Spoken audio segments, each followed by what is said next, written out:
And what you find is, you're being distracted by the various forms of technology. You're being distracted by your phone. You're being distracted by your game console. You're being distracted by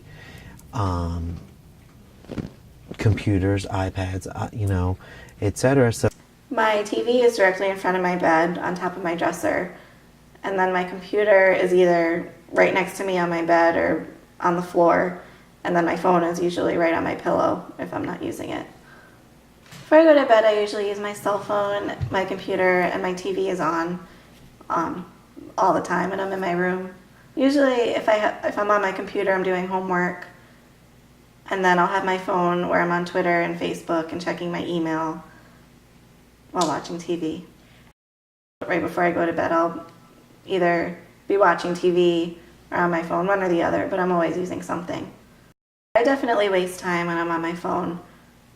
I'll go back and forth between Facebook and Twitter and checking my email and texting that I'll just kind of get caught up, and then before I know it, it's much later than I expect it to be. Yeah, I have noticed that I can be really tired and I'll go to bed, but I'll go on my phone or watch TV or something, and then it wakes me up and I'm not tired anymore, and I'll try to go to sleep, but I can't because I'm just too distracted. I would say I wake up anywhere between 2 to 4 times a night because I'll get a text message or just an alert on my phone that'll wake me up. I'll usually check my phone and then just kind of turn it off and go back to sleep, but at that point I'm already awake and it interrupted my sleep. I know that I'm not the only person that uses that much technology right before I go to bed, so I'm sure there's, hundreds of thousands of other students who are in the same position. I don't know that we can fix it at this point. We've become so technologically driven that, we leave our house and we forgot our iPad. It's like, oh my God, we got to drive all the way back home.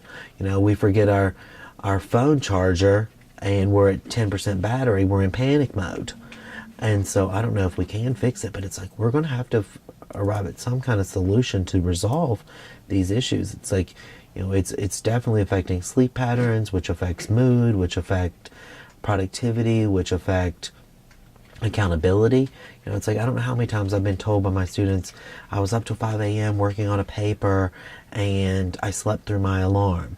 Well, it's like, it's a 6-page paper. And what time did you start on it? 2 a.m.? Because that's about how long it should take you to type a 6-page paper. Maybe 3 hours max.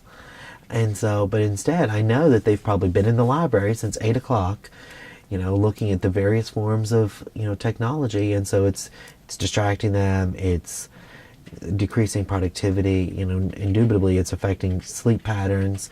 It's probably affecting as well, the longer you stay up, the more it affects your diet, because you're getting hungry at 3 o'clock in the morning when you shouldn't be eating. You're drinking 2 Red Bulls at 1 a.m. because you've got to get this paper done. And so we look at kind of like this slippery slope as the technology distracts us. We're forced to use these mechanisms to keep us awake.